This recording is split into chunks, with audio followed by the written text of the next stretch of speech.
საბჭოთა, პოსტსაბჭოთა და თანამედროვე კაცურობა. ვერათვისებები ქონდათ, რა ახასიათებდათ იმ ეპოქის კაცებს. ეს ჩვენი მასკულინობა, კაცურობა იყო დამოკიდებული, რა თქმა უნდა, ადგილს. საბჭოთა კავშირი რო დავახასიათოთ, ხო, რამოდენიმე სიტყვით შეიძლება დავახასიათოთ. ესაა ტყუილი, ესაა ფარისევლობა და ესაა ძალადობა.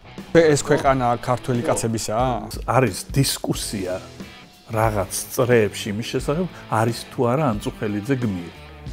და თვითონ ამ დისკუსიის არსებობა ეს უკვე არის სამარცხვინო რამ. იცავ გმირს და იცავ რა ვიცი საკუთარი ერის ღირსებას, ამაზე როგორი პასუხი შესაძლოა რომ კონდეს რეჟიმს. არ ქონდა მნიშვნელობა, თქვა ქართველი იქნებოდი, უკრაინელი იქნებოდი თუ რუსი, იყავი საბჭოთა ადამიანი, ხო?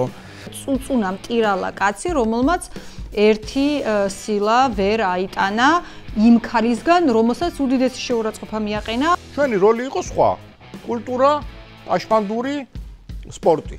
მასში არის ძალიან ბევრი ისეთი რაღაცა, რაც ერთმანეთს არ ეთანხმება. ფრაზად სახში რაც უქნდათ ის აკეთონ, ესეც საბჭოთა კავშირიდან მოდის. ამ ძალიან დიდი ტყუილის დაბრუნება ხდება, ოღონდ ხდება ძალით. სამშობლო ჩემო ეკლექტურო, ხო?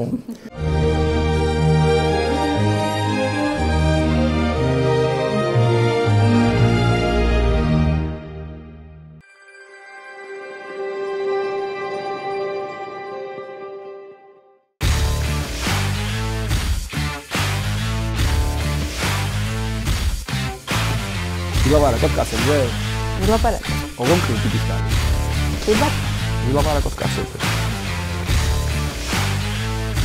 მოგესალმებით, თქვენ უყურებთ YouTube არხს მისმინეს, ეს არის გადაცემა ვილაპარაკოთ კაცებზე. და დღეს ამ გადაცემას ტრადიციულად წარუძღვებით მე და გიორგი და ჩვენი გადაცემის თემა იქნება საბჭოთა, პოსტსაბჭოთა და თანამედროვე კაცურობა, რა განსხვავებები არის მათ შორის. დღეს ჩვენ გვეყოლება ძალიან საინტერესო სტუმრები. ისე აღმოჩნდა, რომ ორივე არის ილიაუნის პროფესორი, ბატონი ლევან თარხნიშვილი და ბატონი ნოდარ ლადარია. ძალიან დიდი მადლობა. მადლობა თქვენ. რომ დაგვთანხმდით და მონაწილეობას იღებთ ჩვენს პოდკასტში. ძალიან დიდი მადლობა. მოკლედ ჩვენი დღევანდელი პოდკასტის თავარი ამოცანა არის, რომ რაღაცნაირად გავიხსენოთ ჩვენი უახლოესი წარსული და ეს გახსენება და ყველანაირი მოგონება და უკავშიროთ რაღაცნაირად ახალგაზრდა კაცებს და კაცებს. და არც თუ ისე ახალგაზრდა. და არც თუ ისე ახალგაზრდას, ხო. როდესაც ახალგაზრდები იყვნენ, ხო?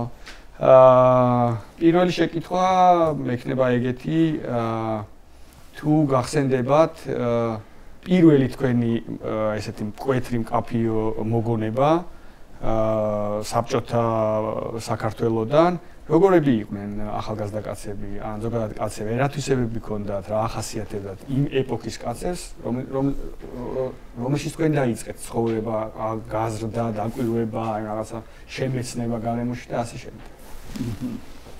ახალაც მე უფროსი ვარ. ხო, დაგითმო. ხო.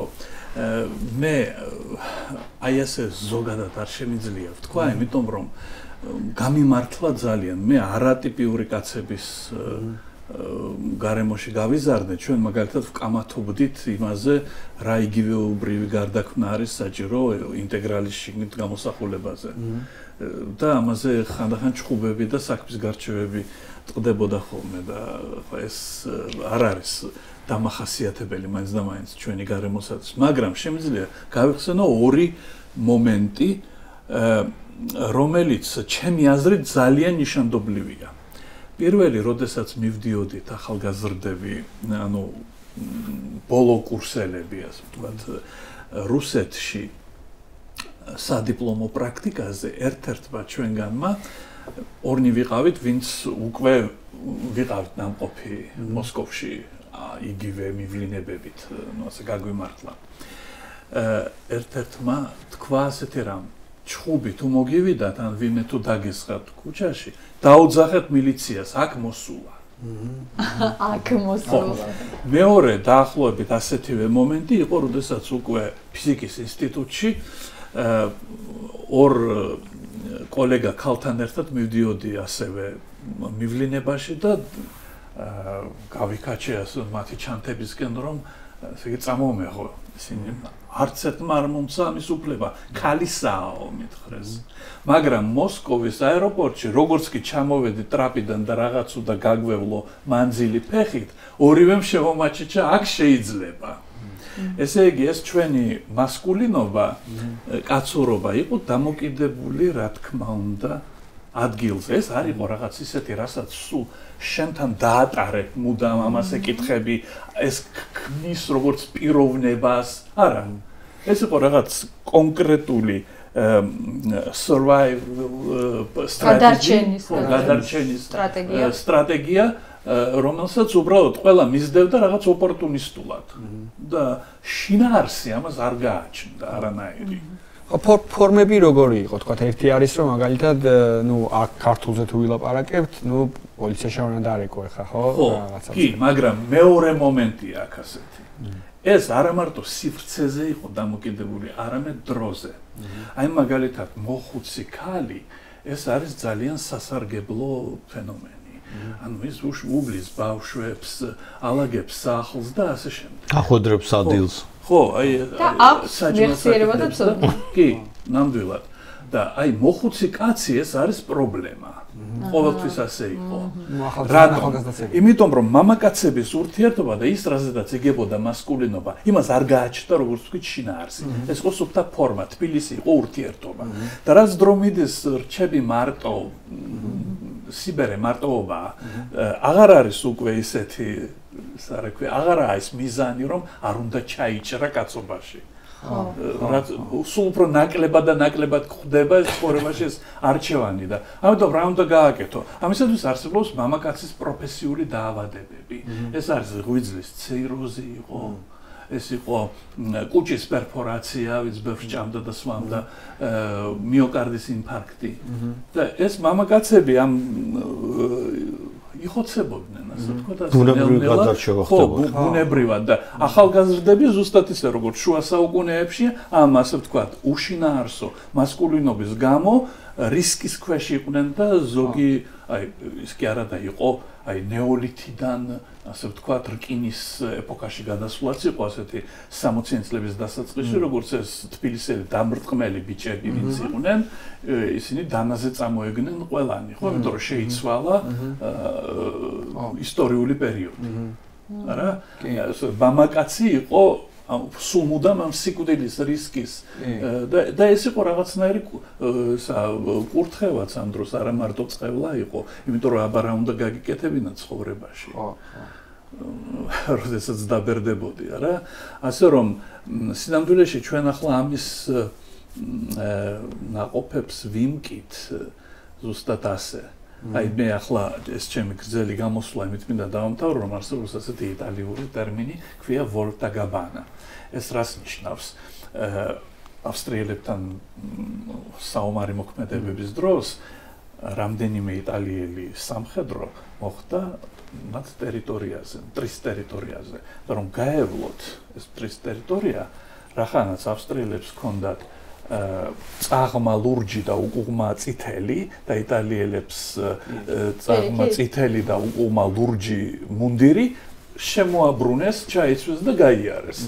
ამის შემდეგ პოლიტიკური ტერმინია ეს volta gabbana. დღეს ამ მთლიანად ამგვარი მდგომარეობა გვაქვს, იმიტომ რომ ადამიანისთვის სულ ერთია ვის მხარეს მუშაობს, ასე ვთქვათ. ის როგორც ნაცების დროს არ იჭრებოდა კაცობაში, ზუსტად ასე არ იჭრება კაცობაში ქოცების დროს და ასე ვთქვათ.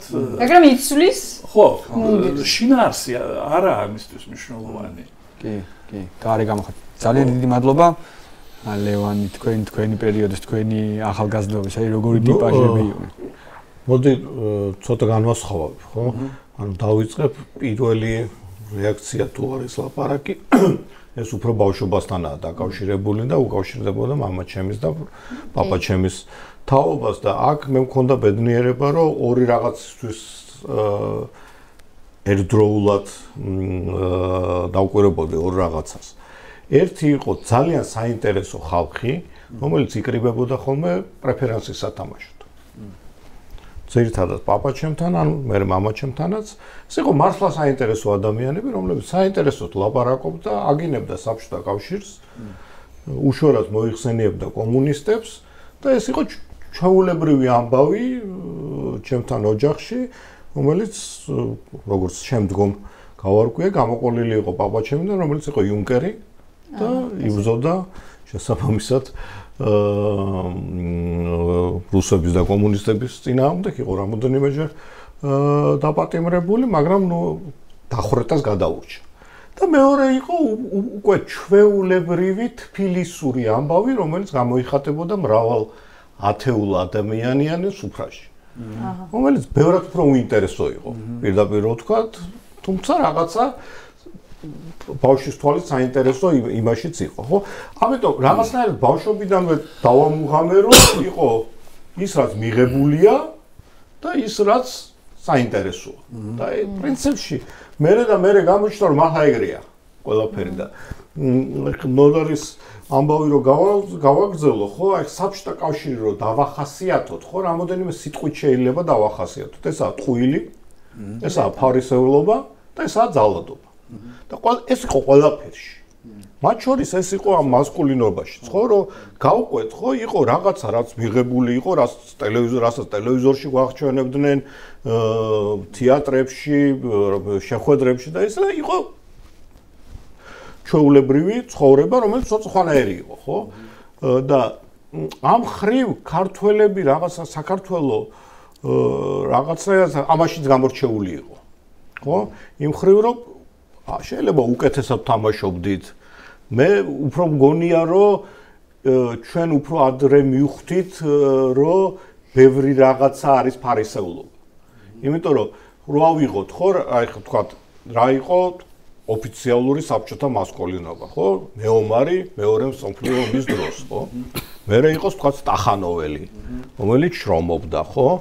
იყო რაღაცა ოჯახის კაცი და ული და ხო რაღაც ახალგაზრდა რომელიც ბამბზე მუშაობდა და საოცრებებს აკეთებდა ხო საქართველოში ბედად თუ უბედობად ხო საბედნიეროდ თუ არასაბედნიეროდ რაღაცნაირად ეს ყველაფერი აგვწდა ანუ ომი ჩვენ ტერიტორიაზე არ ყოფილა კი იყვნენ ომის ვეტერანები მაგრამ ის რაც გადაიტანა თქვა უკრაინამ და ბელორუსიამ რომ ჯერ გერმანელებმა გადაუარეს, მე საბჭოთა არმიამ გადაუარა, ეს ჩვენ რაღაცნაირად აგვწდა.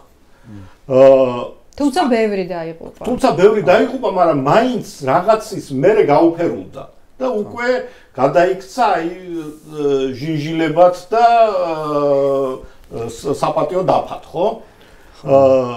დამკვრელური შრომა ჩვენთან ნუ ჩაის დაკრეფასში თუ გამოიხატებოდა, იმიტომ რომ ასეთი ტიპის მრეწველობა უბრალოდ არ იყო ჩვენთან.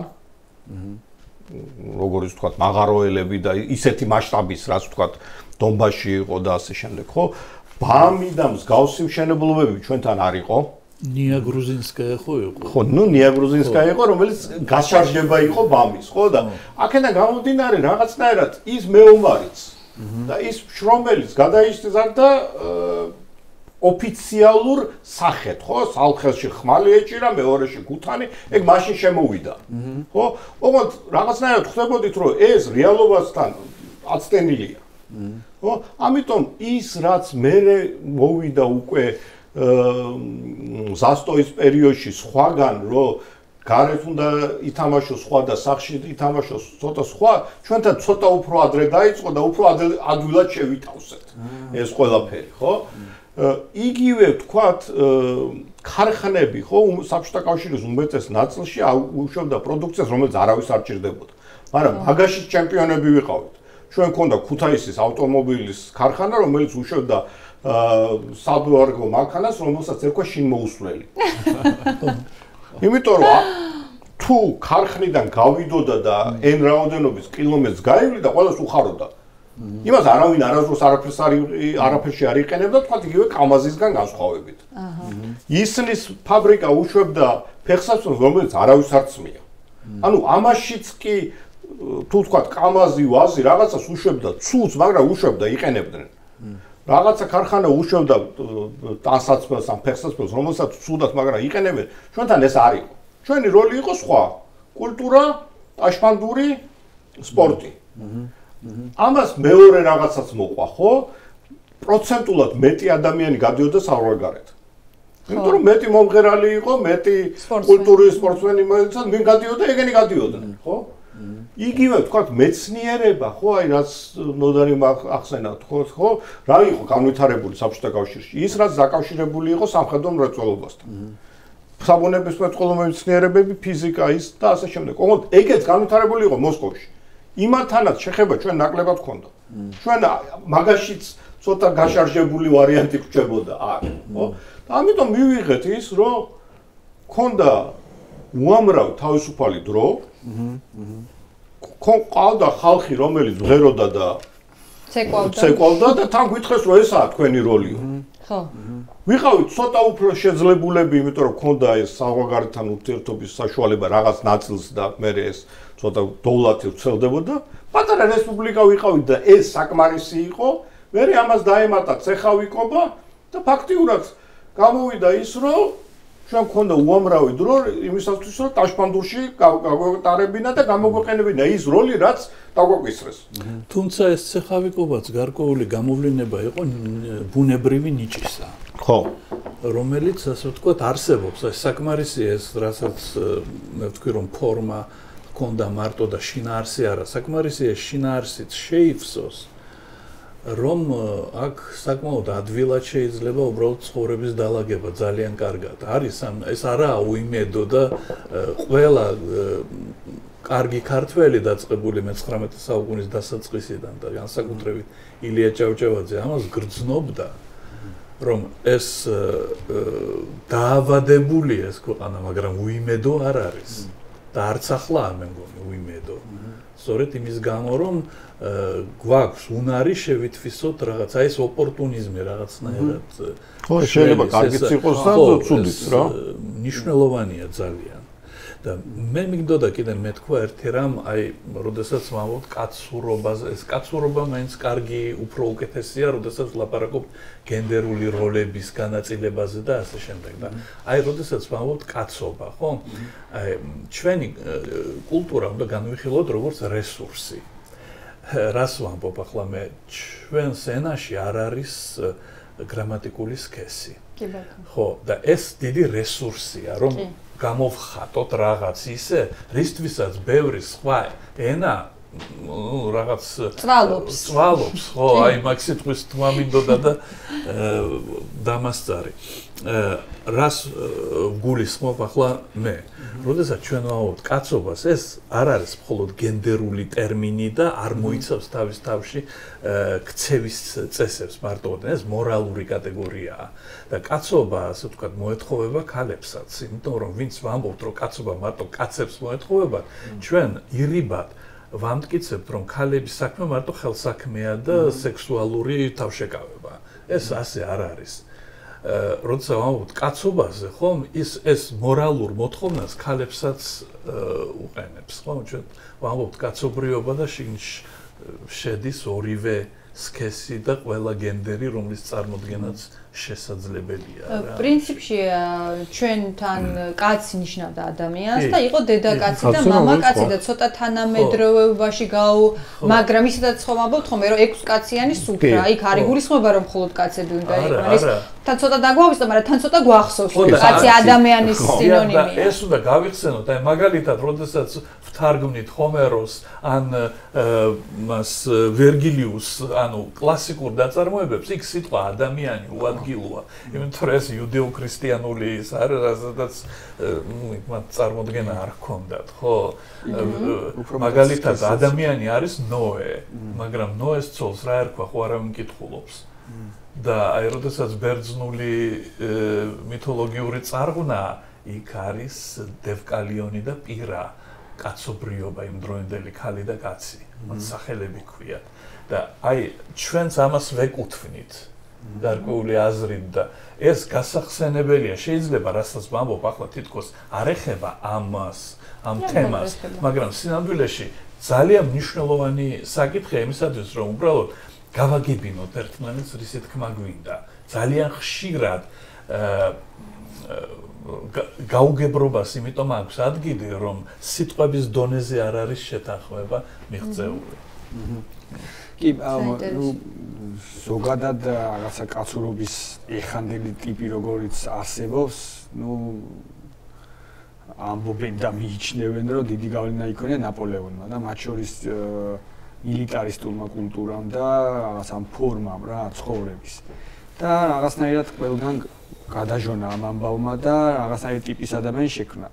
საბჭოთა კავშირის ამ მეორე მსოფლიო ომის დროინდელ პერიოდშიც გვაქვს და ლევან იმას თქვა, ხო, რომ რაღაცნაირი ტიპის შეხება გქონდა. მაგრამ უფრო დეტალურად რომ რაღაცნაირად ჩავშალოთ ეგ ამბავი,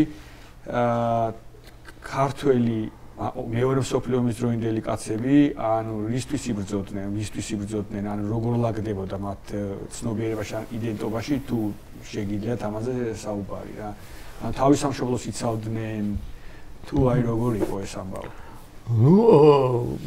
იდეაში ყველაზე ადვილი პასუხი იქნება, რომ ისინი იცავდნენ სამშობლოს და ოჯახს, ხო? სამამულო ომის ამიტომ დაარქვეს, ხო? და უბრალოდ რომ გავიხსენოთ, ხო, რა მოხდა, დაცვლილება მოხდა, თუნდაც იგივე პროპაგანდაში, საბჭოთა პროპაგანდაში მეორე მსოფლიო ომის დროს, როცა სტალინს დაჭირდა, რომ ყველას გაესიგრძნებანა და შეეგზნო, რომ იქ კიევის დაცვით, თქვა, ის სამშობლოს იცავდა, ხო? გააცოცხლეს წარსულის გმირები, რომელიც იქამდე არავის არ ახსოვდა. ხო? და ეგეც ხო გმირები ხო საბჭოთა კავშირში როგორ იყო, ხო? იყო რაღაც მატრიცა. აი ესეთი გიორგი სააკაძეს გულისხმობთ თუნდაც. ну ჩვენ შემთხვევაში გიორგი სააკაძეს რუსების შემთხვევაში ეს იყო ისა რა ქვია ნეველი. იქ იმეებს რა ქვია შუაზეელებს კიდევ ვიღაცა გაუცოცხლეს და ასე შემდეგ. მაგას ვამბობ, ხო? საბჭოთა გმირები ხო როგორ იყო? იყო მატრიცა, იყო ცენტრალური ფიგურა რუსი აუცილებლად და მეორე ანალოგები ყველა რესპუბლიკაში. ხო ამის ყველაზე კომიკური ვარიანტი არის თქვათ ზოია კოსმოდემიასკაია, ხო? რომელიც არსებობდა თუ არ არსებობდა დღემდე არაა ცნობილი, მაგრამ ჩაიდინა გმირობა და ვასწავლიდნენ რომ აი ქალბატონი ზოიამ ჩაიდონა გმირობა, დაატყვევეს, აწამეს და არ გასცა არავინ. უცებ გაჩნდა ქართული ანალოგი. იმასაც ზოია ერქვა რატომღაც რუხაძე, ხო? გაჩნდა სომხური ანალოგი, ეს ზოია იყო და რაღაცა ანდრიატიანი. ალბათ სხვა ანალოგებიც იყო, ხო? ასე ჩდებოდა ყველაფერი, ხო? ასე გააცოცხლეს ისტორიული გმირები, ხო? რომლებიც თვაც ისეთი არ იყვნენ ერთგვაროვნები, ხო? გიორგი სააკაძეს უამრავი რაღაცა შეიძლება წაუყენო პატრიოტული მხრიდანაც და თქვა რომ თვაც პატრიოტი ადამიანი არ იყო და ოპორტუნისტი იყო. მაგრამ ნუ ესეც აწყობდათ იმ დროს, ხო? ცოტა სტალინს მოგაგონებდა ქართველების გადმოსახედიდან. თან, ხო, იბრძოდა მტრების წინა, საერთო მტრების წინააღმდეგ უცხოებთან ერთად, ხო? და ეს დალაგდა, ხო? და შესაბამისად ეს წამოვიდა და თან ჩვენ შემთხვევაში კიდევ ერთხელ ვიმეორებ, უკრაინელების შემთხვევაში, ბელორუსების შემთხვევაში უფრო გასაგები იყო, მართლა სახს იცავდნენ. და ჩვენ უნდა წარმოგვედგინა, რომ აი იქ დაცვით ვიცავთ სახს. ხო? შესაბამისად დამატებითი ძალისხმევა იყო საჭირო და ამიტომ გაჩნდა, თქვათ, იქ ყველაზე კარგი არის ხოლმე რომ დავაკვირდეთ პროპაგანდისტულ ფილმებს, ხო? თქვათ, ზაწე ბერლინა რო იყო, ხო? ის ხო რა არის, მთელი ის ამბავი არის ქართველის გადაღებული. ქართველის გადაღებული, ხო? სპეციალურად ქართველის გადაღებული, რომ ჩვენ გაგვეღუძებინა, ჩვენში გაგვეღუძებული ყოფილიყო რაღაცა პატრიოტული გრძნობები, რომ აი წავედით, ხო? ის რომ თქვათ ერთ-ერთი კანთარია იყო, ეგეც ხო შემთხვევით არ მოხდა. ხო? 2 საათით. 2 საათით, ხო? კი. მე დავამატებდი ერთ რამეს, უბრალოდ რომ განვაგრძოთ ეს მილიტარიზმის ასე ვთქვათ თემა და ეს მართლაც მნიშვნელოვანი საკითხია. გავიხსენოთ ეს პატრიოტული ბანაკების წამოწყება. ჩვენ შეგვიძლია მაგაზე ვთქვათ ყველაფერი და ეს ყველაფერი შეიძლება აღმოჩნდეს მართალიც კი. ხო? ბოლოს და ბოლოს ბავშვები მშვენივრად ერთობოდნენ იქ, მაგალითად ჩემი შვილი იყო. აქ, მაგრამ ამან გამოიწვია საზოგადოებაში გარკვეული საწინააღმდეგო რეაქცია. ეს რეაქცია იყო ჩემი აზრით თავიდან ბოლომდე სნობური. მომეს ფილმი გადაიღეს და ასე შემდეგ. მაგრამ დღეს რა გვაქვს შედეგად არის დისკუსია რაღაც წრეებში იმის შესახებ არის თუ არა ანწუხელიძე გმირი და თვითონ ამ დისკუსიის არსებობა ეს უკვე არის სამარცხვინო რამ. აბსოლუტურად. მთლიანად მთელი საზოგადოებისათვის. და რომ ეს საზოგადოება ამას იტანს, ასე ვთქვათ, ეს არის გაუგებარი რაღაცა. და ის ცნობები, რომლებიც ასე მშვენივრად გამოდიოდნენ პატრიოტული ბანაკების წინააღმდეგ, ხო? Ну, თუ არ მოგწონს იდეა, განავითარე რაღაც შეგვთავაზე, რაღაც უკეთესი, რაღაც უფრო სასარგებლო, არ ვიცი, პერსპექტიული არა, ისინი დღეს ჩუმად არიან. თითქოს არაფერი არ ხდება. ხო, ძიმე ამბავია, ეს ანწუხელიძის ამბავი განსაკუთრებით ძიმე ამბავია და უფრო მეტით, როდესაც მე ამ მაგალითად ამ გამონათქვამს რომ უაზროდ შეეწირა გამოვეპასუხე და ვთქვი რომ ну ძალიან გამწარდი პირდაპირ ვიტყვი და თეატროლოგიანზე ვთქვი რომ უაზრო იყო შენი დაბადება, უაზრო შენი ცხოვრება და უაზროდ რა ვიცი რომ მოკვდები, როცა მოკვდები და ასე შემდეგ რაღაცა ესეთი სტილის პოსტი რომ მქონდა, ამ პოსტი Facebook პოსტის გამო დამაჯარიმეს 4000 ლარით. ანუ შეიძლება ესეც იყოს რაღაცნაირად, ანუ როგორ ებრძვიან ერთი სიტყვის თავისუფლებას, გამოხატვის თავისუფლებას და მეორე, როდესაც იცავ გმირს და იცავ რა ვიცი საკუთარი ერის ღირსებას, ამაზე როგორი პასუხი შესაძლოა რომ კონდეს რეჟიმს და რა თქმა უნდა ჩემთვის ერთ-ერთი ყველაზე მიუღებელი ამბავი ამ ქართულ ოცნებასთან არის ის, რომ ადამიანები, რომლებიც ამბობენ, რომ კაცი უნდა იყოს კაცი და ქალი უნდა იყოს ქალი, ამ ადამიანებმა გაანადგურეს კაცობა თავისი საუკეთესო შინაარსით და გაგებით, როდესაც ანწუხელიძეს აყენებენ ესეთი ტიპის შეურაცხყოფას და ამ დროს დგებუაძე გამოყავთ, მოქმედ გმირად, წუწუნა მტირალა კაცი, რომელმაც ერთი სილა ვერ აიტანა იმ ქალისგან, რომელსაც უდიდესი შეურაცხყოფა მიაყენა მანამდე, ხო? და იქ სადღა არის ქალობა და კაცობა, აი მთლიანად დაიკარგა და აი ესეთი შეკითხვა მქონდა, რომ თქვენ როდესაც ცდილობთ რომ დაგეხასიათებინათ საბჭოთა პერიოდი, პრინციპში თქვით, რომ მთავარი მახასიათებელი ის იყო ტყუილი. ყველაფერში ტყუილი და ძალიან დიდი მლიქნელობა და სიცრუე. მე მაქვს ძალიან ისეთი განცდა, ახლა ბოლო პერიოდში განსაკუთრებით, რომ ამ ძალიან დიდი ტყუილის დაბრუნება ხდება, ოღონდ ხდება ძალით, იმიტომ რომ არის საზოგადოება, რომელიც არ იღებს და აღარ უნდა ამ მასშტაბის სიცრუის და ტყუილის მიღება და უძალიანდება და წინააღმდეგობას უწევს ამ ტყუილს და აი ძალდატანებით რაღაცა ჯარიმებით, პატიმრობებით ხდება აი ამისი რაღაცნაირად ზეწოლა და ეხლა ვართ პრინციპში აი ამ პერიოდში როდესაც ამ 30 წლის განმავლობაში როცა რაღაცა სიმართლე მოვიპოვეთ და მე ძალიან დიდი კრიტიკა მაქვს მათ შორის იმასთან თუ რა ტიპის იყო ეს სიმართლე, იმიტომ რომ ძალიან ხარვეზიანი იყო და არც იყო ხოლმე ბოლომდე აღდგენილი სიმართლე და ბევრი ტყუილი იყო მაინც.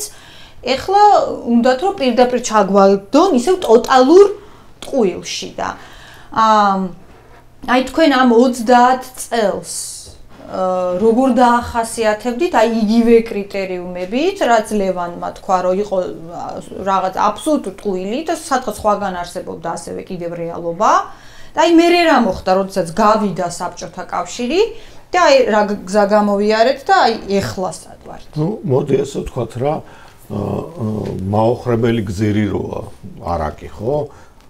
ზოგჯერ მოიხსენიებულია როგორც მაოხრებელი მკვდარი, ხო? საბჭოთა კავშირი არის მაოხრებელი მკვდარი, რომელიც კუდებით არა მარტო ჩვენ, არამედ მსოფლიოსაც მოსდევს დღემდე, ხო? ნუ ამის მიზეზი ბევრია და ეს უბრალოდ ამ გადაცემაში არ ჩაჯდება, ხო? მე თუ მკითხავ, ერთ-ერთი მიზეზი არის ის, რომ კომუნიზმი არასდროს არ შეფასდა ისე, როგორც და არ გასამართლდა ისე, როგორც გასამართლა, ვთქვათ, ფაშიზმი და მემარჯვენე, ულტრამემარჯვენე იდეოლოგიები, მაგრამ ნუ ეს ცალკე ამბავია, ხო? ამ კუდების გამო დღეს რაც გვაქვს საწყისი შეგვიძლია ვნახოთ სწორედ საბჭოთა კავშირში, ხო? ფარისევლობა, ხო? ორმაგი სტანდარტი. გვაქვს დღეს, ხო? კი. დღეს ჩვენ თქვათ იგივე LGBT თემს წევლიან ადამიანები, რომლებიც თვითონ არიან ამის წარმომადგენლები, ხო? ჩავრცოთ პროპაგანდისტული ტელევიზიები და უხვად დავინახავთ, ხო? ორმაგი სტანდარტია ეგ, ორმაგი სტანდარტია, რაც თქვენ ახსენეთ, ხო, რომ ვიღაცა იარაღით დარბის და თურმე არაფერი არ არის და ლოყებზე სილის გაწნა თურმე დიდი დანაშაულია. ისტორიის გადაწერა. ისტორიის გადაწერაც ხო საბჭოთა ფენომენია, ზოგადად ტოტალიტარული ფენომენია, მაგრამ ამ შემთხვევაში საბჭოთა ფენომენია, ხო, როდესაც ისტორია იწელებოდა იმის და მიხედვით რა პერიოდი იდგა. არა მარტო წარსული ისტორია, არამედ საბჭოთა ისტორიაც, ხო? ადამიანები ხრებოდნენ უცებ ისტორიიდან. სტალინის ამბავი, სტალინის ამბავი, იგივე თქვათ სტალინური რეპრესიების დროს, თქვათ ციგნებიდან ხრებოდა ადამიანი, ფოტოებიდან ხრებოდნენ ადამიანი, ფოტოები ხრებოდა, იმიტომ რომ უკვე ეს არის. მე ბრუნდებოდა. მე ბრუნდებოდა, ხო? დაახლოებით იგივე პროცესში ვართ ჩვენ, ოღონდ თან გვიქრობენ არა იმ ისტორიას, რომელიც რაღაცა პერიოდის წინ იყო, არამედ აი გუშინ იყო რა. კი, 2008 წლის 2008 წლის ანწუხელიძეს. ხო, ანწუხელიძეს 2003 წლის ვარდების რევოლუციას. ასლანის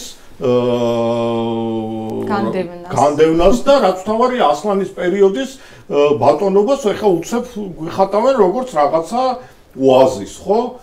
და შესაბამისად და ფრაზად სახში რაც უქნდათ ის აკეთონ, ესეც საბჭოთა კავშირიდან მოდის. რატო ხდებოდა თქვა რაღაცეები საბჭოთა კავშირში, ხო? რატო იყო სუფრები, რატო იშლებოდა სახში? ერთ-ერთი მიზეზი ის იყო, რომ რესტორნები ცოტა იყო და ნაკლებად ხელმისაწვდომი იყო და ხარისხი ცუდი იყო და ძვირი იყო. მაგრამ მეორე იყო, რომ სახში უფრო დაცული იყავ. მეტნაკლებად მაინც ყოველ შემთხვევისთვის. ხო? ფრაზა, მაკედან მოდის ეს ფრაზა, სახში რაც უნდათ ის უქნიათ. ხო. სახში შეგიძლია სამზარეულოში გელაპარაკა საბჭოთა კავშირში, ანუ რა იყო, ხო? ნორმალური საზოგადოება დაფუძნებულია ტრანსპერენსიზე, ანუ გამჭვირვალობაზე, ხო? და პლურალიზმზე. საბჭოთა კავშირი იყო დაფუძნებული სამზარეულოს პოლიტიკაზე. სამზარეულოში შეიძლებოდა ლაპარაკი ისიც რაღაცა პერიოდამდე. მე თუ ჩათვლიდნენ რომ ძალიან გაუტიე, ეგეც აღარ იყო შესაძლებელი, მაგრამ სახში მეტნაკლებად დაცული იყო. იქიდან მოდის ეხლაც რომ ჩვენი აღშფოთება რომ საჯარო სივრცეში არ უნდა მოხდეს ეს. სახში შეიძლება, სახში კი ბატონო რაც გინდა აკეთე. ოღონდ ეგეც რაღაც პერიოდის ისა, მე შეიძლება სახშიც რომ აკეთებ იმაზეც შეწუხდე. ამიტომ შეგვიძლია ვთქვათ რომ დღეს რაც გვაქვს ამის კუდები საბჭოთა კავშირშია, საბჭოთა კავშირის ფარისევლობაშია. ხო? ზოგი ადამიანები უბრალოდ პირდაპირ გადმოვიდნენ იქიდან კოპიპასტიდან და ზოგი უბრალოდ გაზარდეს ესე. ხო? გასაგებია ნოსტალგია საბჭოთა კავშირის მიმართ, რომ აქვს ადამიანებს, რომლებიც იმ დროს ან კარგად იყვნენ, ან უბრალოდ ახალგაზრდები იყვნენ. ხო ეს ცნობილი ანეკდოტისა არ იყოს ბაბუას რო ეკითხება შვილიშვილი, რომელი წლები იყო ყველაზე კარგიო და 30-40-იანი წლებიო და რას ამბობ ბაბუო, მაშინ ხო ხალხს ხრიტავდნენო, იჭერდნენო, ომი იყო, სამაგიეროდ მე სექსის შემეძლო. ხო? ცოტა უფრო სხვანაირადაა იქა, მაგრამ ნუ აზრი ეგაა, ხო და აი ეგაა, ხო? იმ ადამიანს ისახსოვს. იმიტომ არის კარგად. საეჭვო უპირატესობა. ისახსოვს კარგად, ხო და შესაბამისად ამას თარგმნის როგორც იმ პერიოდის არა საკუთარი თავის უპირატესობას, არამედ პერიოდის უპირატესობას და მე ვიღებთ იმას, რასაც ვიღებთ, ხო? ხო. იცით, მე მინდა გავიხსენო შევარდნაძის პერიოდი, როდესაც მე ჩამოვედი საქართველოში. მეორე თქმა უნდა. და მაშინ იყო დიდი ქაოსი, სახელმწიფო იყო პრაქტიკულად ძალიან სუსტი, ხო? არც იყო ფაქტობრივად. არც იყო, შეიძლება ითქვას. ნუ იქ ვიღაცას დაარბებდა ეს რა ერქვა მღებრიშვილი მგონი, ხო, ესე ტელევარსკვლავიც იყო ეს პოლიციის უფროსი. სოსუალავიძე მახსოვს კიდევ ესეთი, მაგრამ იყო ენერგია, იყვნენ ახალგაზრდა პოლიტიკოსები იყო ზურაბ ჟვანია, იყო მიხეილ სააკაშვილი, ასე ვთქვათ, ჯერ კიდევ იუსტიციის მინისტრი და ასე შემდეგ, ხომ? იყო ლაპარაკი იმაზე, რომ ზოგიერთი NGO იბრძოდა კორუფციის წინააღმდეგ, იყო მთელი ეს აყვავება სამოქალაქო საზოგადოებისა და იყო კამათები ჩვენ შორის რაღაცნაირად წინ ვიყურებოდით და ასე შემდეგ. ამის მერე ეს ყველაფერი გადაიზარდა იმაში, რომ რაღაც პროგრესულმა ჯგუფმა თავის თავზე აიღო ამ ქვეყნის ძერწვა გეგმაზომიერად, ისე რომ აი მოდით ეს მასალაა და ჩვენ ამისგან ახლა გავაკეთებთ. როგორც მთავრდება ფილმი არაჩვეულებრივი გამოფენა, ჩვენ ამისგან გავაკეთებთ. იმ 9 წლის განმავლობაში, როგორც არ უნდა მოვიხსენიოთ ეს და მე ვფიქრობ, რომ დადებითი იყო ეს პერიოდი, მაგრამ შესაძლოა ეს ყველაფერი შედარებითია, დადებითიც და უარყოფითიც, მაგრამ აი სწორედ ვიღაც ჭკვიანი ადამიანების ნებამ მიაღწია თავის ზღვარს. ამის მერე უკვე ეს აღარ შეიძლებოდა და საბოლოო შედეგი ამისა, როგორც აღმოჩნდა, იყო ის არის ის რაშიც დღეს ვცხოვრობთ, ტოტალური უნიჭობა უბრალოდ ჩვენ გარშემო და ბევრად უფრო როგორც მე ახლა ვუყურებ უკან ვიხედები და ვფიქრობ, რომ ბევრად უფრო სასარგებლო იქნებოდა ამ ქვეყნისათვის ბუნებრივი განვითარება, რომ მიეცათ საშუალება სამოქალაქო საზოგადოება კი არ უნდა გამსხვილებულიყო 2-3 მთავარ NGO-ად.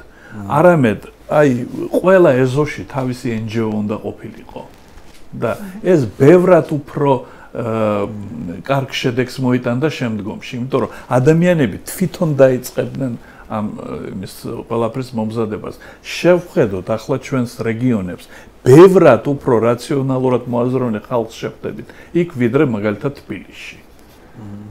სადაც არიან ჯერ კიდევ ისინი, ვინც ოდესღაც შევარდნაძის პირველ პერიოდში ძალიან კარგად ცხოვრობდა და შემდეგ დაამთავრა იმით, რომ დედას აგინებს და კარს არუღებს იმის ელექტროდენის ინკასატორს. ხო? კი. ნუ რაღაც კაცრობას ის ჩართვას გავაკეთებ. 90-იანი წლები ბევრი ცუდი იმისთან ერთად იყო და იმასთან ერთად ხო, რომ სახელმწიფო იყო სუსტი, დადებითი შედეგიც ჰქონდა. ადამიანებმა ყოველ შემთხვევაში ნაწილმა მაინც ისწავლა, რომ თუმცა მე მალე დაავიწყდა, მაგრამ ყოველ შემთხვევაში პირველი გამოცდილება იყო იმისა, რომ შენ იარსებო სახელმწიფოს გარეშე. ხო. ერთმანეთის თანადგომით, ერთმანეთის გატანით და აი ეს რაღაცა ჩანასახები, რომლიდანაც მერე წარმოიშვა არასამთავრობო სექტორი, მაქედან წარმოიშვა და სამწუხაროდ არ განვითარდა იმ მიმართულებით, რაც შენ თქვი, რომ ადგილებზეც დარჩენილიყო რაღაცეები, ხო? ის ოჯახუ ისა, რა ქვია, ეზოს ერთიანობა, კონდომინიუმები და ასე შემდეგ ვერ განვითარდა, ნუ ბევრი მიზეზების გამო. ევროპაში როგორ შეწყდა კუდიანებზე ნადირობა. ერთ მშვენიერ დღეს ნელ-ნელა აღმოჩნდა, რომ ყველა მიხვდა, თუ ეს ასე გაგრძელდება, ჩვენ დავანგრევთ ყველა სოციალურ კავშირს და დავრჩებით უბრალოდ უგანაჩენო ბრბო. და ეს ვიღაცა ჭკვიანს კი არ მოუფიქრები ახლა გეყოფა. თავისით მოხდა. არა. ეს დაუჯდათ 100,000-ობით მსხვერპლი, რა თქმა უნდა. მაგრამ ესენი მიხვდნენ თავისით ამას. და თუ ეს მიხვედრა არ მოხდა რა, მაშინ ამის შედეგი არასოდეს არ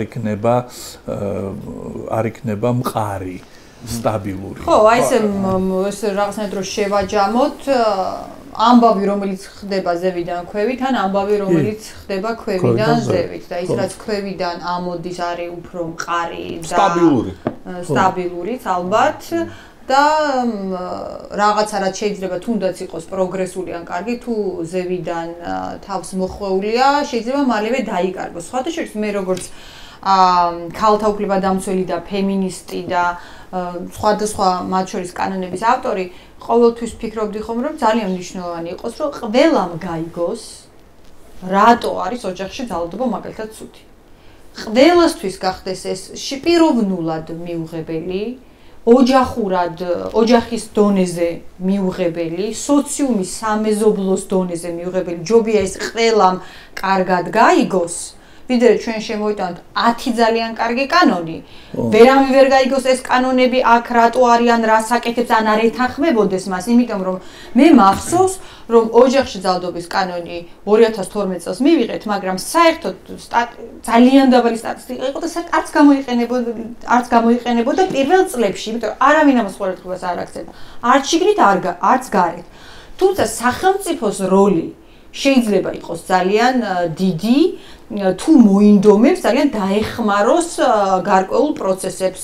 იმიტომ რომ მაგალითად აი საკითხი, რომელიც არის ოჯახში ძალადობის საკითხი, ქალის როლი, კაცის როლი, ოჯახიდან უნდა გავიდეს თუ არ უნდა გავიდეს, რამე ტიპის ამბავი, მათ შორის ძალადობის ამბავი, ჩვენ სხვადასხვა ტიპის გამოკითხვებს რო ვატარებთ, ხედავთ პროგრესს, მინიმუმ 10% და მეტით ყველამ აი ესე გადაინაცვლა პროგრესულად და უკვე სულ უფრო და უფრო მეტი ადამიანისთვის ბუნებრივად არის ეს, ანუ დაიჯერა, რომ ძალადობა ყველასთვის პრინციპში ცუდია და არა მხოლოდ ამ კონკრეტული ქალებისათვის. აი, ფემინიზმი კარგი მაგალითია.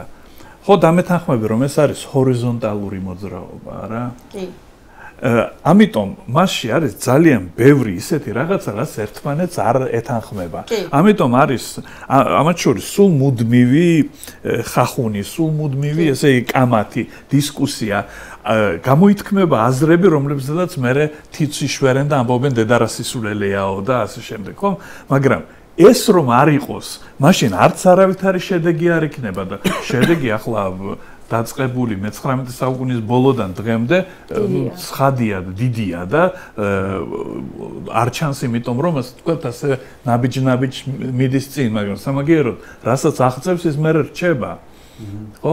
აი ეს არის მნიშვნელოვანი, როდესაც აქ არავინ სისულელეს არ ამბობს, თავდება იმით რომ ყველა სისულელეს ამბობს. აი ეგა განიგარგება განსხვავება სისულელესა და სიჭვიანის ხო და ხდება ტყუილის ნორმალიზაცია. ის რაც აი ჩვენს საზოგადოებაში დღეს ხდება. მაგალითად ადრე იკრიბებოდნენ ვიღაცები და ყვიროდნენ შევარდნაძე იუდა. მათ შეეძლოთ ეყვირათ შევარდნაძე იეზეკიელი. ეს ერთი და იგივე იქნებოდა.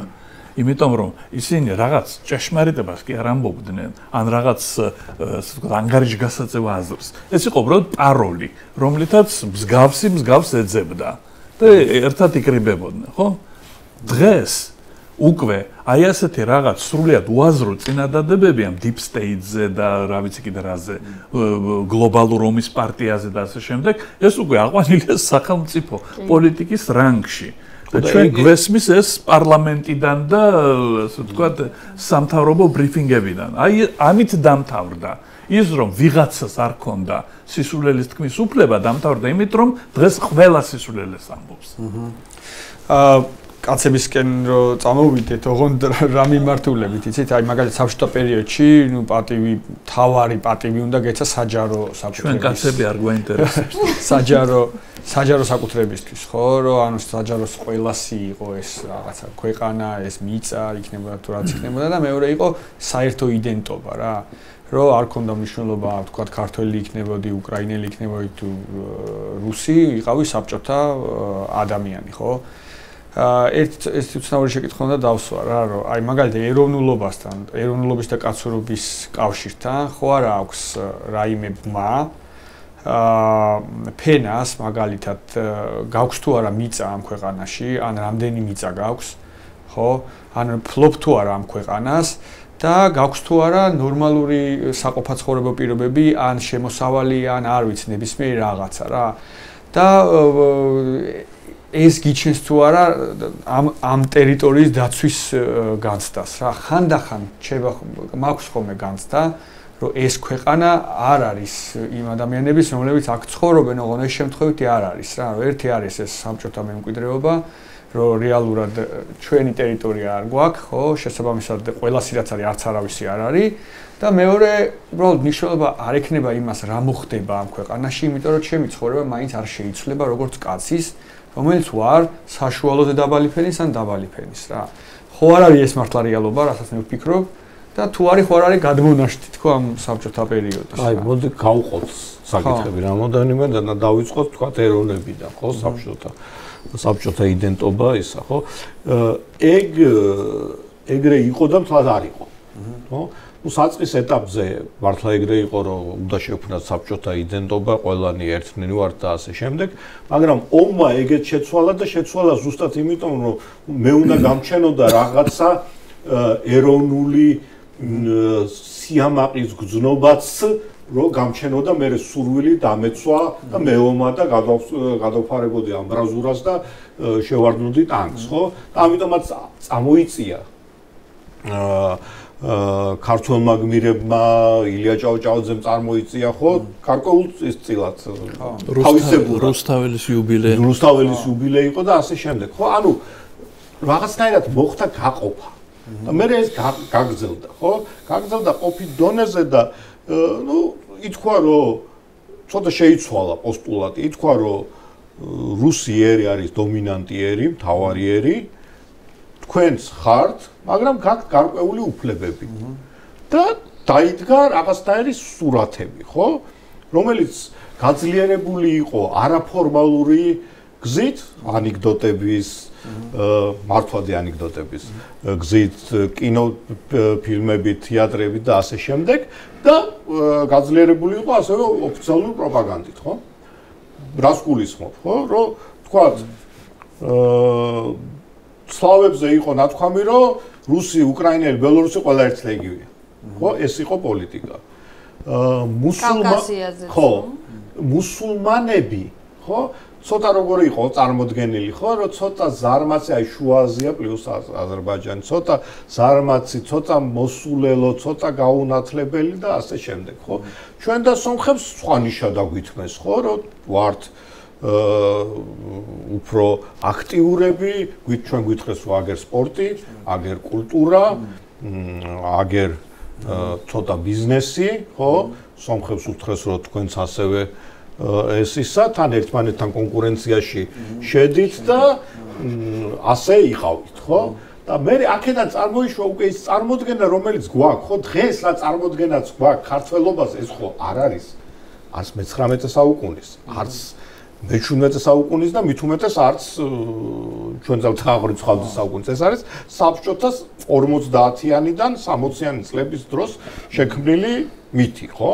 რომელსაც მე დაემატა თქვა სადამდე მივედით, ამას ხელში შევუწყო, აგრეთვე რაც თქვი, ხო, რომ რა როლიც ხონდა ჩვენ მინიჭებული ეს სადღიძელოს წარმოთქვა, ლექსის თქმა, ხო? ცეკვა და ფეხბურთი. ცეკვა და ფეხბურთი და პლუს კიდე დაეხმარა ამას ასევე ჩვენი სამზარეულო და ღვინის კულტურა. სოციოლოგიაში არსებობს ცალკე მიმართულება, რომელსაც ქვია drinking culture. და drinking culture-ის გავლენა ყოველდღიურ ცხოვრებაზე. საკმაოდ ძლიერი კულტურაა, ხო? და აქ დაგვეხმარა ესე ჩვენ, ხო? ჩვენ გვქონდა ღვინის კულტურა, ყველა დანარჩენ საბჭოთა კავშირში ძირითადად ქონდა სპირტიანი სასმელების კულტურა, რომელიც გრძელ კომუნიკაციას უბრალოდ არ საჭიროებს. ერთ-ერთ წარმოუდგენელია, მაგდენი არაყი, მაგდენი ხნის განმავლობაში დალიოდა მეტნაკლებად რაღაცა შეგრჩეს, არ ჭირდება ასეთი სუფრები, საჭმელი არ ჭირდება, ღვინო სჭირდება. და შესაბამისად მივიღეთ აი ამ ყველაფრის შეწებებით, მივიღეთ ის დაუმთავრებელი ღრეობა, რაც ჩამოყალიბდა როგორც მამაკაცის სუფრა საბჭოთა გაგებით. და მაგრამ კიდე პლუს ხელი შეუწყო გარკვეულწილად ქალების და კაცების როლების გადანაწილებად. ხო, სად ხდებოდა სუფრა სახლში? ამ სუფრას მომზადება ჭირდება, ვინ მოამზადებს? ქალი. სადაა ქალის სახლი? კუხნაში. ხო? რაღაცნაირად ბუნებრივად მოხდა ეს. სუფრა გაშლილია, ქალს არაფრის თავი არა აქვს. დაგიძახებთ სამზარეულოდან, როცა შენი საზღვარგრძელოს დრო მოვა, ხო? ეს ცოტა რო გავაშარშოთ, ხო? და შესაბამისად, გამომდინარე, ხა გადავიდეთ მეორე საკითხზე, ქონების, ხო? ქონება რაღაც მომენტში გასაგები გახდა, რომ რაც ყველასი არავისი არ არის. შესაბამისად, ამას დაემატა ის, რომ გამოჩნდა თავისუფალი ფული თანდათანობით, რომელთაც ვერაფერს ვერ ყიდულ. ვერაფერს ვერ აკეთებ, ხო? გაქვს უამრავი თავისუფალი დრო, საბჭოთა კავშირი ხო გენიალური ქვეყანა იყო ბჭყალებში. ხო, ქონდა უამრავი თავისუფალი დრო და დასვენების შეზღუდული საშუალება. ქონდა მეტანაკლებად თავისუფალი ფული და ვერცად ვერ ხარჯავდი. და ქონდა ენერგია, რომელიც რაღაც უნდა დაგეხარჯა. და სად ხარჯავდით ჩვენ ვეჯიბრებოდით ერთმანეთს მაჭამაში. ხო, რომ ნახო სიტყვაზე იგივე არაჩვეულებრივი გამოფენა, ხო? ეს ხო აი მაგის აღწერაა. შაშუმგალობელი მაგის აღწერაა. ადამიანი რომელიც არაფერს არ აკეთებს, მიმინო ალბათ კიდე ხო? მიმინო კიდე ნაკლებად, მიმინო რაღაცა საქმე მაინც დაფრინავს ის კაცი. ხო. და ამას ამ პატეოსთან ადამიანს ერთი ოცნება აქვს, რომ იმ ქვიდან რაღაცა გააკეთო და იმასაც არ აკეთებინებენ. როცა განთავისუფლდება ამ ოჯახური იმიდან, ვალდებულებებიდან, რას აკეთებს? სვავს და ქალებში დადის. აი, მე უბრუნდება ოჯახურ ვალდებულებას, ხო? ყველას გამახსოვრებათ სერიალი ჩემი ცოლის დაკალები, საიდანაც მე მართლა მომწონს ერთი ყველაზე დიდი მიგნება ამ სერიალის არის ფრაზა სამშობლო ჩემო ეკლექტურო, ხო? ეს სინამდვილეში მთელი ეს საბჭოთა, ასე ვთქვათ, მორალიტე იყო მართლა ძალიან ეკლექტურის, მოზაიკური იყო, როგორც რაღაცნაირი საბანი ან ფარდაგი სხვადასხვა შეკრებილი და ერთ-ერთი რისგანაც ეს შედგებოდა და ამავე დროს ძალიან ცუდ სამსახურს გვიწევს დღეს, ეს არის არისტოკრატიული ეთოსის, ანუ ქცევის წესის პრინციპი, რომელსაც ქვია დისიმულაცია. აი, ყველა მიცის რა არის სიმულაცია, როდესაც შენ რაღაც არ გაქვს, მაგრამ თავს აჩვენებ, რომ გაქვს. ანუ ჯანმრთელი ხარ, მაგრამ აი ავად ვარ, მაქვს სიცხე. მომხედეთ. ხო, მომხედეთ. და დისიმულაცია არის პირიქით, როდესაც შენ რაღაც გაქვს, მაგრამ ისე აჩვენებ თავს, როგორც არა გაქვს. აი, ბევრჯერ ყოფილ ვარ ამ დღეში, მაგრამ არ დამიკვნესია, ხო? ესე იგი, უნდა აიტანო რაღაცა, ხო? აი, ეს ახლა ეს მართლაც იყო იმის არისტოკრატიული წესის პრინციპი, რომ შენ ტკივილი არ უნდა გამოგეჩინა, სიღარიბე არ უნდა გამოგეჩინა, რომ გახსოვთ ეს ლაზარეში რომ არის ეს რო იღებს ასე ძალიან შია, მაგრამ მარტო ერთ ნამცეც იღებს, ემლით მაინც სულ სხვა. კი, ან საყოფაცხოვრებამ ბავშვს მომისმენია ეგეთი რაღაცები. არ უნდა მოაჩვენო თავი, ხო? არის ასე ამას მასწავლიდა დედაჩე. ხო.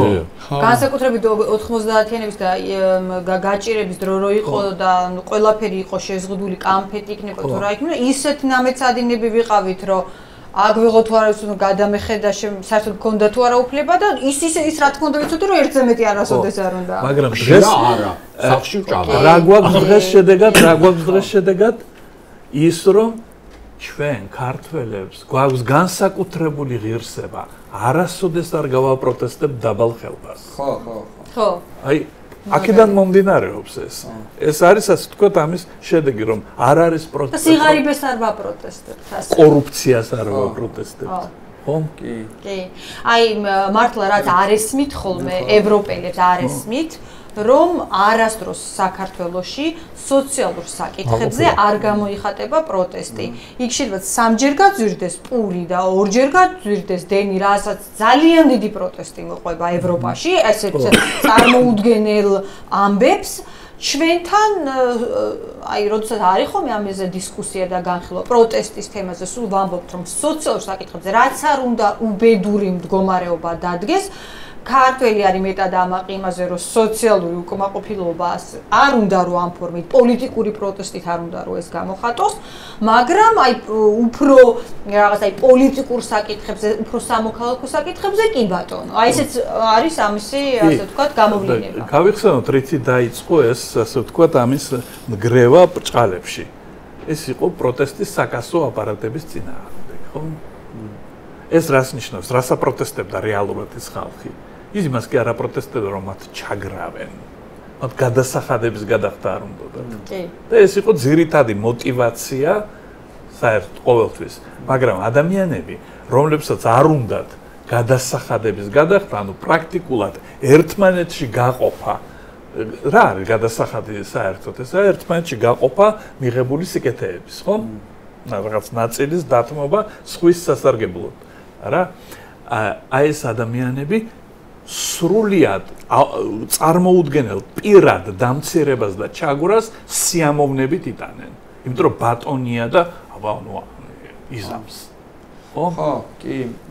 ხო და რო დაუბრუნდეთ ჩვენ შეკითხვას, თქვათ დაცვაზე და ხო ეს ქვეყანა ქართველი კაცებისაა. მე უფრო ქვეყანას კი არა, ქვეყანა რაღაცნაირად გათავისებულია. სახელმწიფოს გათავისების პრობლემა გვაქვს. რესპუბლიკის. ხო, აი ამის გათავისების პრობლემა გვაქვს რა. იმის გათავისების, რომ ეს ჩვენია. ის მინისტრი, მე ვაფინანსებ იმ მინისტრს, ძალიან უხეშად ვთქვათ, ხო? და რომ მომდგება და რაღაცას ჭკუას მასწავლის, პირიქით უნდა კითხოს რაღაცეები, ხო? ბიუჯეტის აღქმა. ბიუჯეტის აღქმა. ხალხს გონია, რომ პარტიის ამ ბიზნესია. გამიკეთეს, აი ხო გამიკეთა რა, რეზერვით გამიკეთა, ჩემ ფულით გამიკეთა. და კითხა იქნებ გზა არ მინდოდა და რაღაც სხვა მინდოდა. ხო? მაგრამ ნუ ეგ ცალკე გადავდოთ, ხო? ანუ სახელმწიფოს აღთქმის პრობლემა გვაქვს ჩვენ. ქვეყნის რაღაცნაირად გავითავისეთ, ხო? იმიტომ ეგეც მაგის პრობლემა არც არასდროს არ ქონია. საქართველოს ჩვენ რო საქართველოში ვცხოვრობ და ქართველები ვართ, ეგ თქვათ იგივე ბელორუსებისგან განსხვავებით მაგის პრობლემა ჩვენ საბჭოთა კავშირში არ ქონია. იგივე იდენტობის პრობლემა არ ქონდა ჩვენ, ხო? რაც აი ქონდა წლების განმავლობაში, ეხლა ომმა გამოასწორა ვითარება, წლების განმავლობაში ქონდათ უკრაინელებს, ხო? ჩვენ გვაქვს მეორე პრობლემა, რელიგიური იდენტობის პრობლემა. ოღონდ ეგეც ცალსახად. რატომღაც მარტო რუსების მიმართულებით, ხო? ის რომ უკრაინელიც ასევე ერთმანეთია და მოლდოველიც ერთმანეთია და ბერძენიც ეს რატომღაც აღვიწყდება უფრო დიდი მიზიდულობის წერტილისკენა გვაქვს ისა მაგრამ ეგეც ისა ხო რაღაც ინერციაა რომ მოსკოვიდან უნდა გვითხრა ხო მე მაქვს კიდევ ერთი საკითხი და ნელა შეგვიძლია რომ ბოლოსკენ წავიდეთ სიყვარულის და ურთიერთობების ამბავი მაინტერესებს იმ პერიოდში, იმიტომ რომ რაღაც მაქვს საკითხული კომუნისტური პარტიის ახალგაზრდული ორგანიზაციის კონფერენციები იმართებოდა თურმე, ნუ ეხლა მე ვერ მოვესწარი ამას, მაგრამ აი ესე წლების მიხედვით და იქ იყო ხოლმე ესეთი საყვედურები ახალგაზრდა კაცების მიმართ, რომ თქვათ აი რატომ მიატოვა შეყვარებული, იმიტომ რომ უნდა აუცილებლად ცოლად მოეყვანა და ოჯახი შეექმნა და იყო ესეთი მითივით რა, რომ ახალი დროის დონ ჟუანი, რომელიც ცუდი იყო და ცუდი მოცემულობა იყო, უნდა დაპირისპირებოდა ახალ საბჭოთა კაცს, რომელსაც ანუ ემოციების, სიყვარულის, გრძნობების გარეშე აუცილებლად უნდა შეექმნა ოჯახი და აი ამ ოჯახურ ამბავზე უნდა ყოფილიყო ორიენტირებული რა. იყო ეს აქ შესამჩნევი ეგეთი რამე, რომ საქართველოში ხო იმ პერიოდში, რომ ახალი საბჭოთა კაცი არის, რომელსაც კი არ უყვარს, თქვათ, არ კი არ ეძებს სიყვარულს, ანუ მალევე ამთავრებს ამ ძიებას, ქმნის ოჯახს და მე რაღაცნაირად აგრძელებს ცხოვრებას რა. ხო, იცი, არის ასეთი ერთი რუსი მწერალია, ქალი, ყოფილი მილიციელი, დეტექტივებს წერს, რატომღაც დამავიწყდა მისი სახელი, მაგრამ მოკლედ რომანი აქვს დაწერილი, სადაც ახალგაზრდებს დღევანდელ ახალგაზრდებს აიძულებს ვიღაც ამერიკელი ბიზნესმენი იმისთვის, რომ ვის გადასცეს, ასე ვთქვათ, მემკვიდრეობა, მოკლედ ფაბულას არ აქვს მნიშვნელობა. იცხოვრონ რაღაც პერიოდი საბჭოთა კავშირში. და ერთ-ერთი არის ის, რომ პაემანზე არიან ისინი წყვილები და უკრძალავს, ეუბნება, რომ თქვენ არ გაქვთ უფლება, რომ თქვათ, რომ საპირფარეშოში მინდა. ეს ახლა უტრირებულია რა თქმა უნდა ეს, მაგრამ ძირითადად რა იყო პრობლემა ამისი. ჩვენ შეგვიძლია ბევრი რაღაცა ვთქვათ, მაგრამ ჩემი აზრით ბოლოს და ბოლოს მივდივართ, ესე იგი, ძირამდე, ხო? თავარი რა იყო? არ იყო, არ არსებობდა კულტურა, რომ გინდა ოჯახი ყოფილიყო ეს და გინდა ის წყვილი, რასაც სამოქალაქო ცოლქმარი ერქვა მაშინაც და რუსეთში დღესაც ასე ქვია. ამ ადამიანებს ერთმანეთთან გაერკვიათ საქმე, ლაპარაკით. აი, დიალოგის კულტურა არ იყო ინტიმურ საკითხებზე. ეს ინტიმური საკითხები არაა მარტო სექსი. ცვადია. ხო. ეს სხვადასხვა თანაცხოვრების პრობლემაა. ხო? და აი ეს არ არსებობდა არანაირად. ამისთვის არ იყო არც სიტყვიერი აპარატი. ენა, ხო? ხო, ენა. რეგიონია. ხო. და არც ტრადიცია არ არსებობდა ამის და არც ფიქრი რომ ეს ასეთი რაღაცა შედეგს იძლევა. და პრინციპში დღესაც იგივე შემდეგ ეს ამ ფემინიციდს ეს იწვევს სწორედ და ოჯახურ ძალადობას ძალიან მნიშვნელოვნად, იმიტომ რომ ეს ენერგია რომელიც გროვდება, იმან არ იცის როგორ გამოხატავს მის რომ თქვას ეს მისი კაცობის ასე ვთქვათ ის რაღაც იქნება დეფექტი, ხო? ან ვერც ამბობს. და ზუსტად არც კი იცის რა აწუხებს. ანუ აი ესე რომ სხვასთანაც სხვა ვინმეც რომ დაუჯდეს და მოусმინოს, დაუშვათ არაცო, ვისთან კონფლიქტი არ აქვს და ესეთი ნეიტრალური ან მისი მომხრე ადამიანი ჩამოყალიბება მაინც ძალიან გაუჭირდება. აი, ცოლი უნდა დააყენო ადგილზე. ის ასე ვთქვათ, უნდა მას აჩვენო, რომ შენ ხარ ვის რაღაცა და ის კი არ არის, ის შენი ახლობელია, იმაზე ახლობელი არავინ არ გყავს. ხო? გაგიჭირდა რაღაცა, ვისთან მიხვალ? ვინ ხვდებას, როდესაც სახლში ბრუნდები ღიმილით, არა? აი, ეს უბრალო რაღაცეები იყო სრულიად მიუწვდომელი.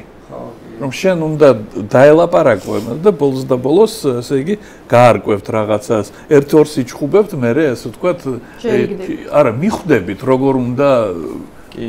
თითქოს რაღაც მეტაფორასავით მომდის, რომ რაღაცები მე ხარ ახალგაზრდა ვარ, მაგრამ მე არ გამომიცდია, მაგრამ თითქოს იყო ესეთი მოდელი, რომ ანუ შვილად იყო ანდა თითქოს ხალი იმ პერიოდში კაც და აი გარდატეხის ასაკში მომვლელი, ხო, აი გარეთ რო არის გარეთ რო უნდა ახალგაზრდა კაც, აი მორატორიუმის პერიოდი რო აქვს და გარეთ რო უნდა ირბინოს ასე ვთქვათ და ნუ სახლში დედა უნდა რაღაცნაირად დაელოდოს უწყლანად და მშვიდად. ეს შტაბიტებას ტოვებს ჩემში. ეს ტრაგედია იყო ძალიან ბევრი ოჯახისა საქართველოში, განსაკუთრებით თბილისში, როდესაც ახალგაზრდა გოგონები, რომლებსაც თავიდან მოსწონდა დევიანტური ქცევის ბიჭები, შემდეგ იქცეოდნენ მათ მომვლელებად, იმიტომ რომ ის ნარკოტიკების და სხვა 1000 მიზეზების გამო ეს ცნობილია, ასე ვთქვათ, ეს ცნობილი. მე თავის დროზე ჩემი ასაკის ნაცნობ ქალებში ჩავატარე გამოუკითხვა. რაღაცაზე მჭირდებოდა ეს და ვინ იყვნენ აი თქვენი ასე ვთქვათ თაობის ბრწყინვალე მამაკაცები და აღმოჩნდა იცით სიკვდილის ის აღმოჩნდა კულტი რაღაცნაირი აი გოჩა აბაშიძე თავი მოიკლა სიყვარულით ეს ჟორა შავგულიძე ამის მერე ბევრი მომკვდარა, ბევრს თავი მოუკლავს, მაგრამ ასეთი არ ყოფილა, როგორ ვთქვათ, აი პიეტეტი საზოგადოებრივი არ ყოფილა, მაგრამ მაშინ ეს სწორედ რაღაცნაირად განსაკუთრებულად აღიქმებოდა ეს მომენტი და შემდეგ აი ჩემ დედა ჩემი და ბებია ჩემი ამბობდნენ რომ აი ეს ფილმის გადაღების დროს მოკვდა ის შავგულიძე და შემდეგ ზურგით რომ ის სხვა მსახიობია ყოველთვის და ეს როგორც მითი ისე გადაეცემოდა თაობიდან თაობას. და იმ მსახიობმა რომ გაიგო რომ შავგულიძეს უნდა ჩაენაცვლებინა უფასოდ გააკეთა. ხო, კი ზუსტად. ანუ გამახსენდა ახლა მასე იყო ნამდვილად, მაგრამ ეს ასე ვთქვათ იყო ამ ადამიანების წყურვილი, რომ ქონოდათ გარდა ასე ვთქვათ ამ ყრილობებისა და ასე შემდეგ რაღაც ხო სითბო რაღაცნაირი ეს ადამიანური რაღაც მელოდრამატიული ეს აუცილებელი იყო და ასე ვთქვათ ასე რაღაცნაირად ხდებოდა ამის კომპენსაცია თან ესეთი მაღალი ფასითაა შეფასებული კაცურობა ყველა საზოგადოებაში მათ შორის საქართველოში და ამ მოდელით ხო არ აძლევდი საშუალებას რომ გაზრდილიყო ხო არა ის მუდმივად რჩებოდა მოვლის ობიექტი პატარა ბავშვი რომელიც მე სისულელებს უფრო ადვილად ჩაიდენ და მათ შორის თუნდაც დევიანტურ კრიმინალ რაღაცა ეგეც როგორ იყო არასოდეს გაიგონიათ ბავშვობაში ეს დრამა აი რუსებს რო დასცინეთ არ იცით რა ქმრები არიან ზეთყვებიან ცოლებს კი გამიგია ხო გამიგია კი ავიდეთ ნელა ბოლოსკენ ხო ძალიან საინტერესო იყო და რაღაცნაირად მგონია რომ თითქოს დრო არ გვეყო იმიტომ რომ ორივე ძალიან საინტერესო მოსაუბრე ხარ და ალბათ თვითონ აი ეს ეპოქაც და რაღაცა დიდ ეპოქას მოვედეთ ასე ვთქვათ და იქ ბევრია განსახილველი და სალაპარაკო მაგრამ ჩემთვის ძალიან საინტერესო იყო აი ეს პარალელები და ხო აი სამწუხაროდ ეს არის რომ ეს საბჭოთა ადამიანი და ის მე ვფიქრობდი ხოლმე ის რა მიკვირდა ყველაზე ძალიან ეს 90-იანი წლებში რაც მოხდა მე ძალიან მიკვირდა და სულ ეკითხებოდი ხოლმე ჩემს მშობლებს რომ კაცო თუ ასეთი წესიერები იყავით თუ ასეთი დალაგებულები იყავით თუ ესეთი ბედნიერები იყავით თუ ესეთი დასვენებულები იყავით რანაირად გადახოცეთ ყველა ერთმანეთი 90 ანუ რა დაგემართათ რომ საშინელებები მოხდა უბრალოდ კრიმინალი და უბრალოდ სამოქალაქო ომი და ის კი არა ის ხედრიონი და ნუ აი საშინელებათა ფილმში ვცხოვრობდი მე როგორც ბავშვი 90-იანებში რაც მე დაუთხოვებები და რაც ხა კრიმინალი ყველგან ხდება და ყველგან არის მაგრამ სასწაულის სისასტიკე იყო რომელიც მე არ მესმოდა საიდან მოვიდა თუ ყველანი იყავით ბედნიერები როგორც იხსენებენ თავის სტუდენტობას და ახალგაზრდობას ეს ხალხი ხო თქვენ ხართ ანუ როგორ იქეცით ამად ესეთი გალაღებული ვითომ ბედნიერი ხალხი ხო და თუ ასეთი განათლებულები იყავით ახლა რატომ დადიხართ კითხავებთან ხო ეს მეორე ამბავი მაგრამ იცი რა მე თვითონ რო ვცდილობდი ამ კითხვაზე პასუხის მე ვერ მცემდნენ ამ შეკითხვაზე პასუხს იყო ის რომ მე ვამბობდი რომ სინამდვილეში ის რომ საბჭოთა კავშირი იყო უდიდესი ბოროტება და არანაირი ბედნიერება არ იყო და ის იყო ცრუ და მოჩვენებით ის ბედნიერებას მე რა ამ მონსტრმა გაიღვიძა და რატომღაც მგონია რომ დღეს უფრო პასუხისმგებლიანი არის დღევანდელი საზოგადოება ერთმანეთის მიმართ ვიდრე 90-იან წლებში იყო მათ შორის კაცებიც დაკონსერვებული იყო ყველაფერი საბჭოთა კავშირში ხო გზნობებიც, ურთიერთობაც, მათ შორის დამოუკიდებლობა, აგრესია დაკონსერვებული იყო. ხო, სიავე დაკონსერვებული იყო. ხო, ეხა აგრესია და სიავე ადამიანის ბუნებრივი ნაწილია, რომ უბრალოდ მართვა უნდა იცოდე და ასე შემდეგ, ხო? და მაგრამ ეს დაკონსერვებული იყო და შესაბამისად, როცა ამოვიდა უცებ და უცებ აღმოჩნდა, რომ მუხრუჭი არ არსებობს. სახელმწიფო აღარ არსებობს. რელიგია იმ დროს ეგეთი ინდივიდუალური შეიძლება გადაწყვიტო. ხო, და არ არის. რას აკეთებ და რას არ აკეთებ. და უცებ ეს ღირებულებების სისტემაც არ აქვს. ხო, აი ეს. იმიტომ რომ ღირებულებების სისტემა რომელიც შენ აგიგეს, ჯერ ერთ გეუნებოდნენ რომ გარეთ სხვანაირად მოიქეცი და სახში სხვანაირად მოიქეცი. და მეორეც ერთი აღმოჩნდა რომ ის გარეთ მოქცევაც აღარ გარგია არა ვფრათ, იმიტომ რომ ეს სისტემა დაინგრა. და სახში რო იქცევოდი ისიც არ გადგია არაფრად, იმიტომ რომ სხვა რეალობაში მოხდი. ანუ ვაკუუმში მოხდი უცებ რა და შესაბამისად თუ ყველაფერი მოსულა, რატომაც არა. კი. ხო. კი, ნუ მე ძალიან მარტივი ახსნა მაქვს ხოლმე ჩემ თავში იმის რომ ნუ ქვეყანა როგორც პატარა ბავშვი ხო ესე დაიბადა. და ნუ ეს აი ზედმეტი ამ შეკუმშვისგან და მოჭერისგან უბრალოდ ხელის გაშვებაზე ნუ ინერციით წავიდა ეს რაღაცა ხელიდან ხო და პლუს კიდე ეს თუ ამას დაედო ზედრო რა ხატებაც იყო ხო რომ კაცობა რას ნიშნავს ოჯახი უნდა დაიცვა ხო ვიცავ ცოტა ისეთ მასკულინი უნდა იყო ჰეროი გმირული ხარ ქუჩის ბიჭობაც უკვე წამოწეული იყო, ხო? ხო. და ესეც ხო სიტყვაზე რომანტიზირებული იყო, ეხლა ძალიან შესულ არ წავიდეთ, ხო? ნოდარ დუმბაძესის რო ვნახოთ. კი ბატონო. ხო.